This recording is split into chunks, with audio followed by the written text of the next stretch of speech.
Welcome to Brewsers, a podcast about beer, coffee, booze, and bruisers. I am your host, Rody John, and today we speak to Jared with HopSaint Brewing Company out of Torrance, California.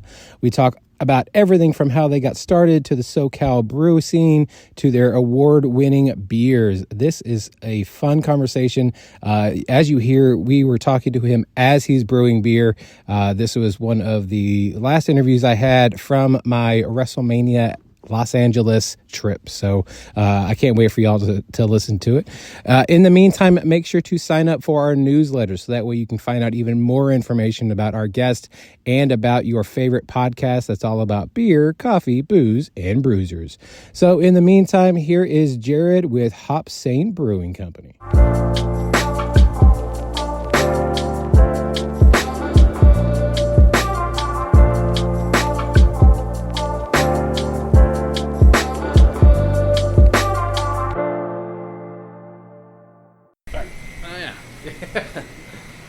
Anyways, yeah, so Brian is the mastermind and the brains on everything over here. He's been in it for a long time. Like I mentioned earlier, Stone and Abigail were the two most recent ones. And then built out this place. Obviously, it's a little tight in here, but we were made to kind of be a little mini production facility, as well as, just the brew pub that we are.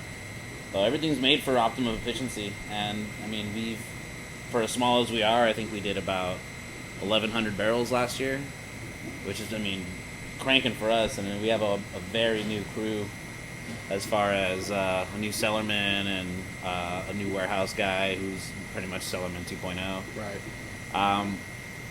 It's been cool. I'm used to, and so is Brian, used to just big production, coming from Three Weavers, Brian coming from Stone. Yeah. We're used to just like turn and burn as far as like tanks, cans, bottles, like whatever you need. So it's nice to have a slow down and bring the artistry back to it. Right. It's bringing the craft back to craft beer. Yeah, and nothing against anyone that's big or working at a high level. It just sometimes has a tendency to lose a little bit of that when you are working at such a quick speed. Right. Yeah, if you don't if you have just the giant tanks, you can't really experiment. You can't do like the pilot system, or a lot of times they don't use the pilot system to test beers. Like you guys have the perfect recipe of, all right, let's try a beer. If it works out there on the floor, let's make more of it, or let's continue to make it. Yeah, and put it in cans and then see how it goes that way. Absolutely, and that's what I like about it. Honestly, the lack of extreme production and distribution needs and accounts like that it's nice to not have all the deadlines smacking you in the face every day. But I will say, as we are starting to grow, because we are at the point now where we're looking at our next warehouse space, our next tap room, getting satellite tap rooms up after that. We've been doing more collaborations than we've ever done, and we have more connections and collabs we're trying to pull in the future too. So, I would say for the first time ever, we're really trying to get out there. Yeah. We've actually we're going to have our first ever anniversary party. You guys have never had an anniversary party? Never had an anniversary party. And you've been open since 2014? Yeah. How's that possible? This we function as a restaurant, brew pub. Right. So it's always a lot of focus on a lot of things. We very much do as close as you can get to is farm to table is on the food side of everything, and the quality of beers is I'd say we're up there with a lot of the top dogs. Not to sound biased or cocky, but I think we definitely take a lot of time and care with what we do here. And yeah, man. So I don't know. It's just one of those things where when I first got here 2 years ago, that was one of the questions I asked too. Well, why don't we have one? What does it take to get a party going? And I understand that we really try to keep the the high quality of what we do here as far as food and keeping it very much like a restaurant here. And eventually we are going to get another tap room and have the space to just do these kinds of events regularly without stepping on the toes of the restaurant. But I do, like you mentioned, it's important to have these things out. And, right. And the community really likes us out here in the South Bay, and we've had nothing but great love and support from all the locals. So I mean, why not? Why not? Make it like a fresh, fun beer, make some merch, and just have a little party with everyone here. So celebrate it. Use that cellar for stuff that you guys have been holding on to for however long. We got like a couple of sour kegs that we've just been hanging on to for a couple of years, and I think some stout kegs too. So we're just like, like you mentioned, like it's a good reason just to pull out all the stops and have some fun. Right, exactly. As you hear, I'm having a wonderful conversation here with Jared from HopSaint out here in California. So you kind of mentioned that you guys had started in 2014. You've only been here for 2 years. Do you know the history, how this whole place started? Like, was an idea for the beer first and then the food, or did it all kind of come together? So my knowledge of everyone's kind of previous things is a little limited, so you'll have to pardon me for that. But you don't have to be the historian. It's okay. Yeah, they pay me to make beer. There you go. So I know that Steve's had a few restaurants under his belt. I know one of the most recent ones was another South Bay restaurant. I think it was a blues jazz club called Cafe Boogaloo. Ooh. And so he's always been a big, he is from Louisiana himself. So he's always had a big focus on music and food, just being from all that culture over there. So my girlfriend's from Louisiana, so she's from New Orleans, and I'm noticing your menu, and I was like, they have a lot of Louisiana stuff on there. I'm curious. So yeah, okay. That's we got the Creole sandwich, the jambalaya, the boys, everything, man. And it's. I'm sure you'll try some in a bit, man. It'll definitely it'll make you sleepy. Oh, good. It's some big heavy food, but it's definitely worth it. And Brian coming from Stone and making his own recipes at Abigail. I can't really say if there was one thing that was more of the focus over the other, because I know they both kind of, like all owners will, they both, go back and forth with what they want to be the focus and what they want to really shine. But honestly, it's kind of been both.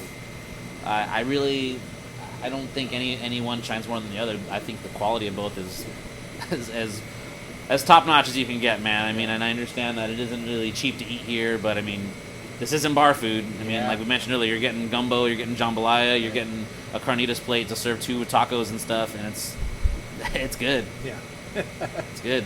Now, you guys have won medals for your Kolsch Enough, your German style, and your Australian style pale ale, which I'm drinking, the Pure Intention, which is fantastic. Thank you.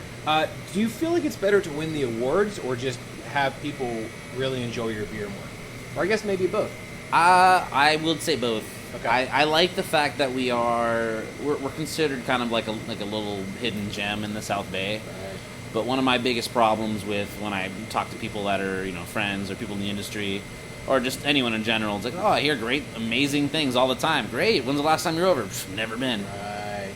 So it is a little frustrating, and it's also kind of why I've taken over social media and stuff to kind of just like, also remind people where we are, what we do, the quality of what we do, is great, and especially with now that we're doing all these collaborations with a bunch of friends of ours like 10 Mile, Bearded Tang.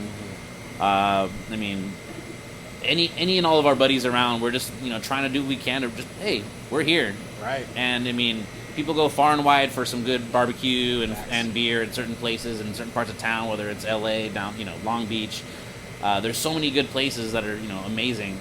We're right in the middle of all of them, man. So I don't understand why people haven't come by a little more. So I do feel like we haven't had an award, a bigger award like JBF or World Beer Cup in a couple of years, but we've definitely been getting some of the smaller ones, like I think some of the San Diego Festival we've placed in as well, just last year and the year before. But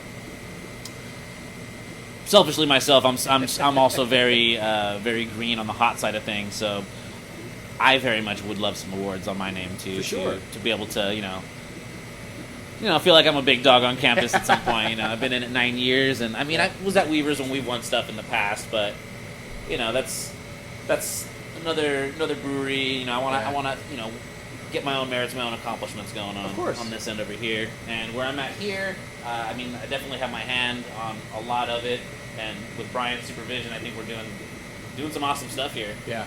Now, you're in the middle of making a sour right now. Yes, sir. Can you tell us, I guess, what some of the aspects that go into a sour as opposed to any other beer? Well, so like, what are you doing right now with the paddle? Well, usually I have like a sight glass to tell me how much wort is inside of the tank. Okay. But the paddle is labeled and Yeah, I see that. marked for how many barrels I got in there. So it's a little bit of an old school method. And what really is going to drive this differently from, I mean, this is a kettle sour, or I guess you can call it a fermenter sour, but as opposed to having wort that you've fermented and put into barrels with certain bacteria and fruits to age over a certain amount of time, this is kind of like the quicker Berliner Weiss kettle sour version of that. Okay. So certain methods, you could use yogurt or certain bacterias to drive down the pH of the beer and get it to that acidic, the acidity that you want. Yeah. Boiling it after, and then adding your fruit, whatever you like to do inside the tank. Or we got this newfangled yeast that apparently does it all for you. So it's a lactic producing yeast that will ferment the beer and produce lactose for us and drop the pH of this, therefore giving us like an acidic beer. All right.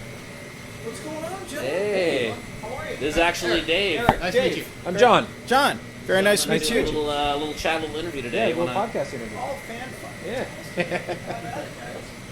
Dave's one of the big dudes here. He's all the sales, negotiate, all that stuff. That is Dave. He comes from Stone as well. He's a Nice.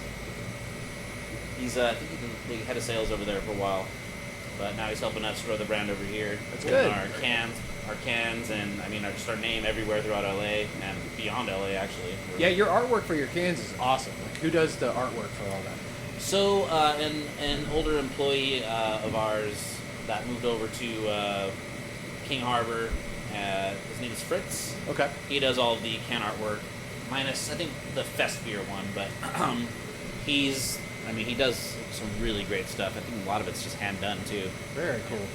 Yeah, I was noticing that online, and I was like, damn, that shit is really cool. Yeah. We, again, down to the cans, too, we try to just make everything pop as much as possible. That's the thing when you're looking at, like, when you're in a beer store or just looking at, like, tap handles, it's like, you want the one that has the coolest artwork if you haven't had their beer before. Mm-hmm. And then a lot of times you kind of want it to be somewhat universal, so you're not like, oh, that's that kind of style, that must be them. So, Yeah, absolutely. yeah.